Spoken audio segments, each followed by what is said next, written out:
성교의 초대 5번째 영상에 오신 여러분 환영합니다. 반갑습니다. 네, 우리가 지난 시간에는 하나님이 계획하신 세상과 우리가 살아가고 있는 세상의 차이점에 대한 이야기를 나눴습니다. 하나님의 원래 계획은 인간이 하나님의 사랑을 경험하고 내 자신과는 평화하고 또 주변 이웃을 사랑하면서 세상을 잘 경영하는 것이라는 이야기를 나눴었죠. 하지만 지금 우리가 살고 있는 이 세상은 이 모든 것이 깨어진 상황이라고 말씀해 주셨죠. 그렇다면 전지전능하신 그 하나님께서 왜 이 세상을 방치해 두신 걸까요? 기독교는 세상이 이렇게 된 이유에 대해서 어떻게 설명하고 있죠? 이제 정말 중요한 이야기를 하겠네요. 성경에서 얘기하는 이 깨어짐을 성경적인 언어 또는 신학적인 언어로는 죄라고 얘기를 해요. 여러분 죄를 뭐라고 생각하세요? 저는 양심에 찔리는 거? 이게 죄라고 생각돼요. 전 남한테 피해를 주거나 법을 어기거나 그런 잘못을 저지르는 것 이렇게 생각합니다. 그게 일반적으로 우리가 통용되는 죄의 개념이라고 말할 수 있어요. 오늘날 사람들은 자기가 죄인이라고 생각하는 사람들이 많지 않아요. 왜냐면 다 괜찮잖아요. 그죠? 여기 영상을 보시는 분들도 다 괜찮으세요. 건강한 시민이죠.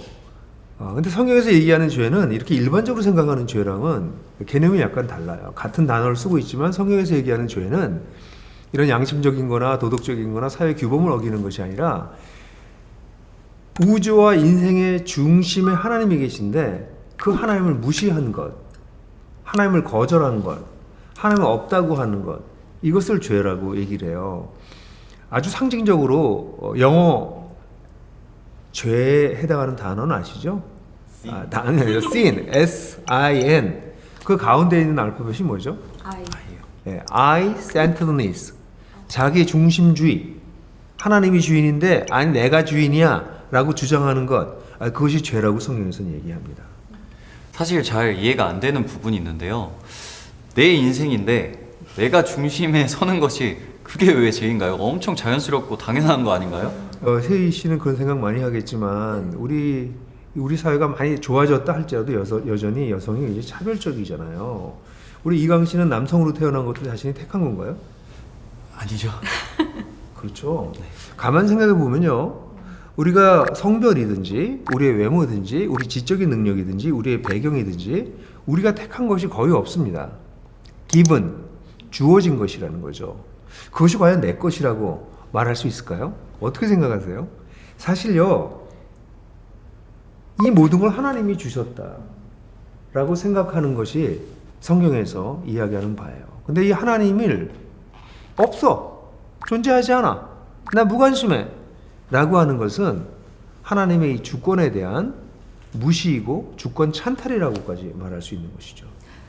그러면 듣다 보니까 안 그래도 전제가 중요하지 않을까라는 생각이 들어요. 그래서 내가 정말 하나님이 없다라고 생각하면 내 삶의 주인은 나고 내 멋대로 할 거야 라는 것이 어찌 보면 자연스럽고 좀 당연한 현상이지 않을까 싶은데, 만약에 하나님이 나를 지으셨고 이 세상을 창조하셨다라고 하면 그분을 무시하는 것은 좀 옳지 않은 행동이 아닐까, 그분이 무척 속상할 것 같다라는 생각이 들어요.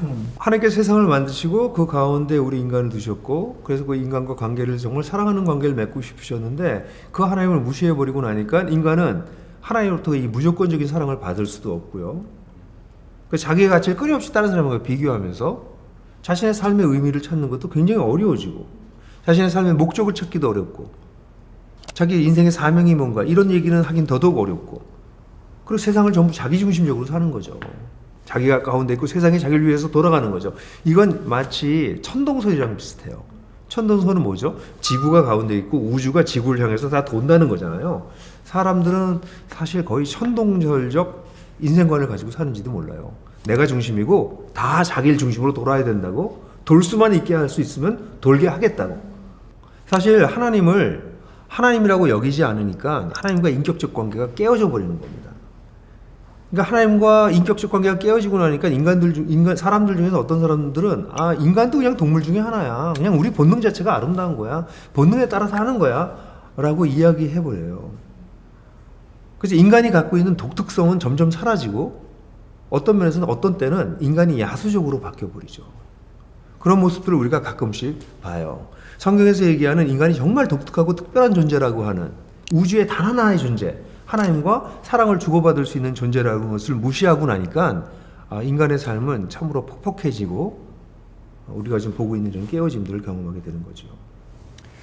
하나님과의 인격적인 관계라는 말이 아직도 여전히 저한테는 낯설게 느껴지고 어색하게 느껴지는 것 같아요. 그게 정말로 중요한 건가요?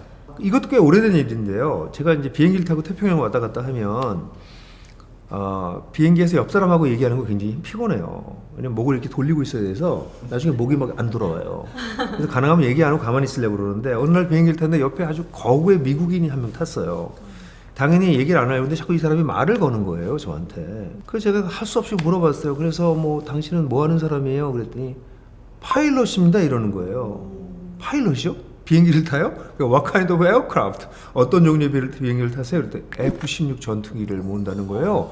그것도 걸프전에서 편대장으로 참전했다는 이야기를 하는 거예요. 그래서 그 사람은 이제 인터뷰 모드로 바뀌었죠. 돌려 앉아가지고. 그러면 여러 가지 질문했지만 그 중에 기억나는 게 그럼 비행기를 조종하다가 제일 무서운 게 뭐예요? 라고 물어봤어요. 그래서 당연히 미사일 맞는 거지 그러더라고요. 그래서 아니 이 사람아 그건 나도 알아. 물론 영어로 이렇게 얘기했으니까 이렇게 표현 안 했지만 나도 그건 알아요. 그거 말고 딴 거 없어요? 그렇게 얘기했더니 비행기를 타고 가다가 when the engine is stopped 엔진이 쓸 때 그때가 제일 무섭대. 그래서 아니 F-16 비행기가 엔진이 왜 쓰는데? 그렇게 물어보니까 비행기가 이륙하거나 착륙할 때 그 엔진에 새해가 들어오면 아주 순간적으로 엔진이 스톱한대요. 그럼 폭발한대요. 그럼 탈출하기도 어려워서 아주 치명적이라고 그러더라고요. F-16이라는 비행기에 엔진이 하나밖에 없더라고요. F-16은 그때 지금도 그렇지만 온갖 첨단 장비를 가지고 있어요. 근데 이런 첨단 장비를 가지고 있는 F-16도 엔진이 깨지면 추락하는 동안만 비행하고 있는 거죠. 죄라고 하는 것은 거의 이런 거랑 똑같아요. 인간에게서 가장 핵심적이고 중요한 부분이기 때문에 이 부분이 깨지고 나면 나머지 부분들도 당분간만 유효할 뿐이에요. 사실 인간이 가지고 있는 지적인 능력, 딴 사람을 사랑하고 싶어하는 마음, 좋은 일을 하고 싶어하는, 또 사회적인 협력을 하는 것들, 이런 인간이 가지고 있는 굉장히 창의성, 굉장히 많은 게 있거든요. 이런 것들이 하나님과의 관계를 제대로 맺고 있을 때만 작동할 수 있는데 사실 하나님과 관계를 갖고 있지 않을 때는 작동도 제대로 하지 않을 뿐더러 추락하는 동안만 존재하는 것이죠.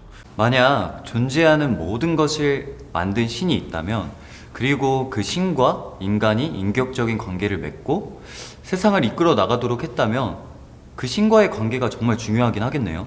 저는 인격적인 관계라는 말이 크게 와닿았는데요. 지금 우리가 이렇게 대화를 나누고 있는 것도 서로 존중하는 인격적으로 대해주고 있기 때문에 가능한 일이라고 저는 생각되거든요. 만약에 지금 제가 이렇게 이야기하는데 이강 씨가 핸드폰을 하고 있다거나 저 지금 핸드폰 안 하고 있는데 예를 들어서 네. 또 제가 이런 얘기를 하고 있는데 이강 씨가 딴 생각을 하고 있다거나 그러면 저는 무시당했다고 느끼죠. 무시한다는 것은 그 상대방이 없다고 여기는 거예요. non-being, 존재하지 않는다고 여기는 것이 무시인 것이죠. 무시당할 때 어떠세요, 기분이? 너무 속상하죠. 속상하죠. 인간은 무시당하길 원하지 않아요. 비인격적인 존재가 아니라 존재가 없다고 얘기하는 것이니까요. 죄의 본질은 아까 죄의 중요성을 얘기했잖아요. F-16의 엔진과 같은 것이 하나님과의 관계이기 때문에 이게 깨진 게 치명적이라고 얘기했다면 죄의 본질은 사실은 하나님을 무시하는 거예요. 무시당하면 화나죠? 그건 정당한 분노예요. 그래서 하나님은 의분을 가지고 계세요. 하나님은 분노하신다는 것이죠. 하나님을 모욕하는 것이죠. 하나님을 무시하는 게 죄다. 그리고 하나님을 모욕하는 것이다. 심각하게 볼 수도 있겠네요. 그렇지만 제가 세상을 살아가면서 그렇게 죄를 짓고 살아가는 사람도 아닌데 저한테 죄인이라고 말하는 건 너무 좀 지나친 과장이 아닌가라는 생각이 드는데 세희씨 지금 제가 죄인처럼 보이나요? 사실 죄인처럼 보인다 이런 사람이 몇이나 되겠어요. 좀 주변에 없는 것 같은데요. 목사님께서 말씀하신 거는 아무래도 본질적인 이야기를 하시는 것 같아요. 맞아요. 현대사회에서 인간은요 그렇게 그닥 심각한 죄를 별로 안 져요. 왜냐하면 시민사회에서 살면서 우리 시민사회는 법으로 규정돼요. 많은 것들이. 그래서 그것을 어기게 되면 법적 처벌을 받게 되거든요. 사람이 도덕적으로 점점 달라지고 성장하고 성숙해서라기보다는 사실은 벌금 내지 않으려고, 감옥 가지 않으려고, 문제 일으키지 않으려고 행동을 조심하는 경우가 굉장히 많거든요. 사회가 발전해 감에 따라서 사실 사람들은 뭐 도덕, 윤리, 뭐 이런 것들, 사회 규범 이런 것들은 잘 지키는 편이어서 죄인이라고 잘 느끼지를 못하는 거죠. 세희 씨가 조금 전에 말씀하신 대로 지금 제가 얘기하는 것은 그런 도덕적이고 어떤 사회 규범적이고 윤리적인 것을 얘기하는 것이 아니라 더 본질적인 하나님과의 관계가 깨어진 것이 그것이 죄이기 때문에 그것이 심각하다라는 것을 지금 얘기하고 있는 것이죠. 그래서 하나님이 이제 우주의 중심이기 때문에 이런 중심에 계신 분이 무시당하게 되면 여러분들도 아까 얘기했잖아요. 기분 나쁘다고. 하나님도 정당한 분노를 가지고 계세요. 거기다 하나님은 세상을 그냥 막 돌아가게 만드신 것이 아니라 하나님께서 법도를 가지고 만드셨기 때문에 이것을 따라가지 않을 때 우리는 우리 자신이 고통을 겪게 되는 그런 하나님의 정의로운 분노가 어떤 모양으로든 나타날 수밖에 없는 그런 상황이에요. 그래서 사실 성경에서 심판이 미래에 온다고만 사람들은 생각하지만 심판은 현재에도 우리에게 임하고 있다 이렇게 이야기하고 있죠. 저는 죽고 나서 그렇게 심판받는다고 그렇게 생각하고 있었는데 지금 우리에게도 그 영향이 미친다는 그 말씀이신가요? 네. 많은 사람들이 간과하는 부분인데요. 하나님은 세상을 어떤 법도를 가지고 만드셨어요. 근데 그 법도를 원칙을 지키지 않게 되면 그 피해가 고스란히 우리들에게 오는 거죠. 사실 세상에 있는 모든 피조물들이 나름대로 그 원칙과 법도를 따라서 움직여요. 근데 인간만이 독특하게 자기 의지를 가지고 뭔가를 할 수 있는 존재거든요. 그게 바로 인간의 독특성이에요. 근데 그걸 통해서 하나님의 법도를 따르지 않으면, 하나님께서 만드신 원칙을 따르지 않으면 그럼 누가 가장 큰 피해를 받을까요? 우리가 아닐까요? 맞아요. 당연히 그 원칙을 무시한 사람이 피해를 받아요. 이광 씨 어릴 때 슈퍼맨 놀이 해보셨나요? 당연하죠. 저는 어머니 그 스카프나 보자기 같은 거 목에 두르고 진짜 동네를 그냥 하루 종일 날아다녔어요. 제가 봤던 그 아이가 여기 있는 것 같은데요. 또 이런 친구들이 또 다치기는 엄청 다쳐요. 많이 봤습니다. 네. 그래 좀 날아가는 기분이 들거든요. 펄럭펄럭하면. 그래서 뭐 소파에서도 뛰고, 또 계단 몇 개 위에서도 뛰고, 그러다가 1층에서 뛰면 발목이 부러지고요. 3층에서 뛰면 목뼈가 부러질지도 몰라요. 세상에는 물리적인 법칙이 있잖아요. 물리적인 법칙, 또 인격적인 법칙, 여러 가지 법칙들이, 원리들이 있어요. 그것을 따라가지 않으면 손해를 보는 거죠. 예를 들어서 인간관계를 맺는 법, 사랑하는 법, 자녀를 키우는 법, 돈을 버는 법, 돈을 쓰는 법, 사회적으로 가난하고 약한 사람들을 돌보는 법, 자연과 세상을 돌보는 법, 세상은 다 원리가 있어요. 전자기기도 굉장히 정교하게 만들어져서 그걸 잘못 사용하면 망가지잖아요. 인간도 정교하게 만들어졌어요. 그래서 인간은 어떻게 살 수 있는지, 어떻게 살 때 인간다운지, 어떻게 살 때 아름답고 선하고 창조적이고 존중받고 그럴 수 있는지에 대한 법칙이, 법도가 하나님께서 만들어 놓은 것이 있고요. 또 그뿐만 아니라 그런 인간이 우리가 살고 있는 세상 속에서 세상을 어떻게 돌보고 살아가느냐, 사회적으로 어떻게 살아가느냐, 문화적으로 어떻게 살아가느냐에 다 영향을 끼치거든요. 근데 이런 것이 깨져버리면 사실 개인의 고통과 우리 사회의 고통, 더 나아가서 요즘 우리가 겪고 있는 생태계의 고통까지 우리는 깊은 시름에 잠길 수밖에 없게 되는 거죠. 하지만 하나님을 잘 몰라도 여전히 세상에는 착한 행동을 하면서 살아가는 사람들도 굉장히 많잖아요. 비록 뭐 하나님이 세상을 창조하신 그 원리는 모르더라도 정의를 위해서 목숨을 다하는 그런 사람도 있고요. 그럼 그런 사람들까지 모두 다 죄인이라고 말을 하는 건가요?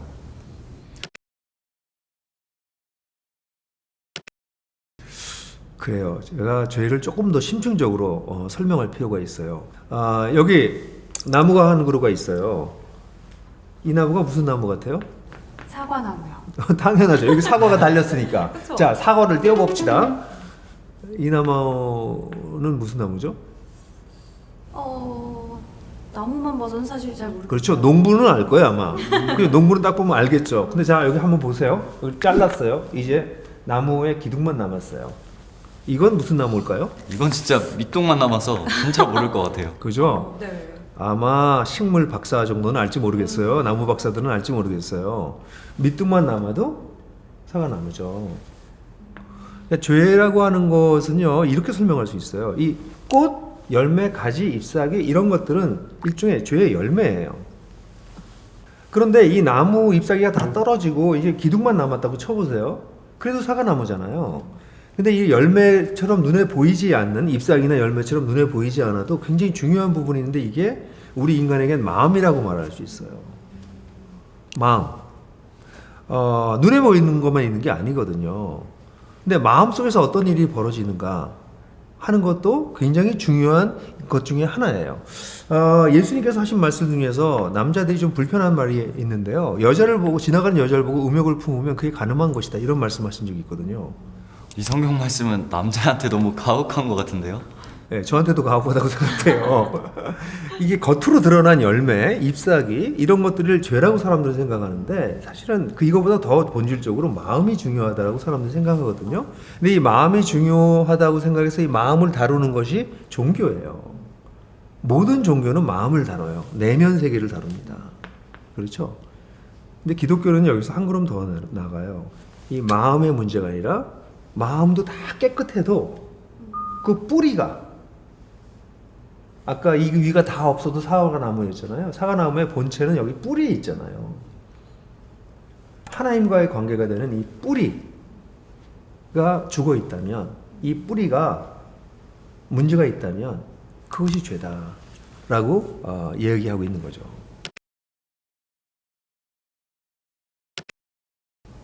그렇다면 죄의 문제를 어떻게 해결할 수가 있는 걸까요? 저는 꼭 그 문제를 해결하고 극복해 나가야 될지 그게 의문인데 어차피 인생은 딱 한 번뿐이잖아요. 그 인생 그냥 내 인생 내가 책임진다 이렇게 생각하고 그냥 나름대로 열심히 사는 것도 저는 그것도 의미 있다고 생각하는데요. 인생이 마치 수도꼭지에서 나오는 물처럼 언제든지 콸콸콸콸 이렇게 쏟아져 나오는 거라고 생각하는 젊은이들이 생각보다는 많으세요. 근데 사실 인생은 그렇게 수도꼭지만 열면 나오는 물처럼 언제나 나올 수 있는 것이 아닐 가능성도 있고요. 1.5리터짜리 물병이든지 좀 더 큰 생수통이든지 아니면 작은 200~300ml짜리 조그만 물통일지 우리는 알 수 없어요. 사실 내 인생이니까 내 마음대로 이렇게 살다가 언젠가 의미도 발견하겠지 뭐 그럼 되는 거지 라고 생각하는 것 자체가 사실은 죄의 어떤 본질적인 자세죠. 내 건데 내가 마음대로 할 거야. 근데 놀랍게도 그게 언제 끝날지 모른다는 거죠. 그렇게 안 끝날 거라고 생각할 뿐 언제 끝날지 모르는 인생을 내 거라고 생각하고 사는 것 자체가 사실은 죄의 본질이라는 거죠.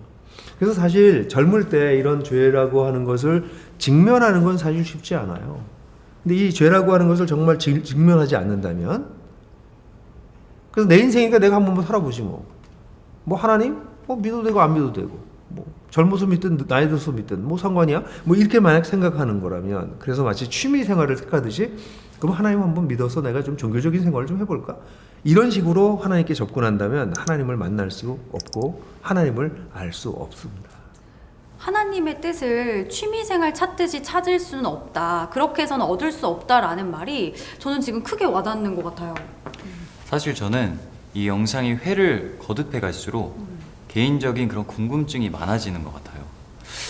세상을 바라보는 시선이라든지 하나님에 대한 생각이라든지 이런 것들이 제 안에서 고민이 점점 더 깊어지고 있는 것 같아요. 사실 우리가 처음에 시작할 때 얘기했던 거 생각나죠? 진실한 질문은 진실한 답변을 가져온다. 그렇게 진실하게 질문하면서 내가 이렇게 사는 게 맞나?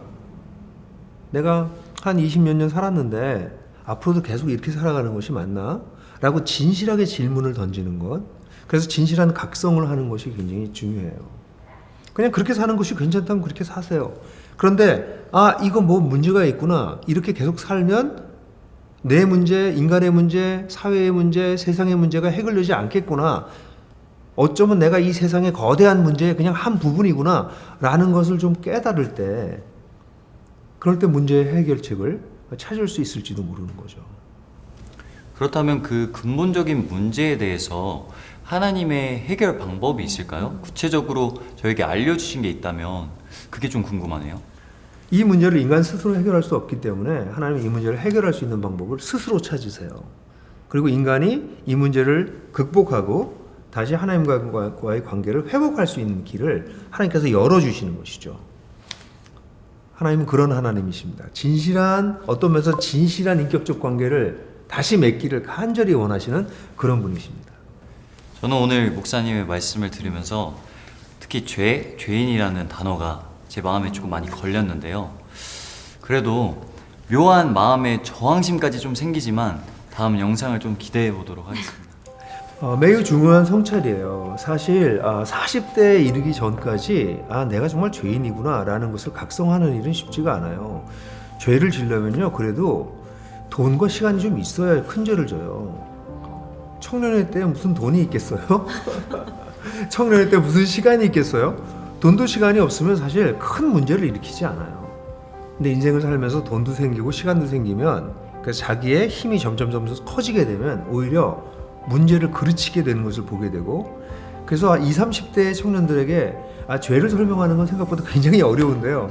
40 넘은 분들에게 당신 죄인이지? 그러면 그들은요, 네, 이렇게 대답해요. 왜냐면 스스로 경험해봤기 때문이에요. 근데 젊을 때 여러분들이 이런 것을 나이가 더 들기 전에 이 젊을 때 이런 것을 스스로 고민해보는 것, 이 진실한 고민을 한다는 것은 해결책을 찾기 위한 아주 중요한 귀한 발걸음이다라는 생각이 드네요. 네, 매우 진지하고 중요한 질문을 끝으로 풍성한 삶으로의 초대 5번째 영상을 마치도록 하겠습니다. 오늘도 영상 끝에 나오는 질문을 함께하는 분들과 나눠보시면 좋을 것 같습니다. 저희는 다음번 영상에 뵙겠습니다.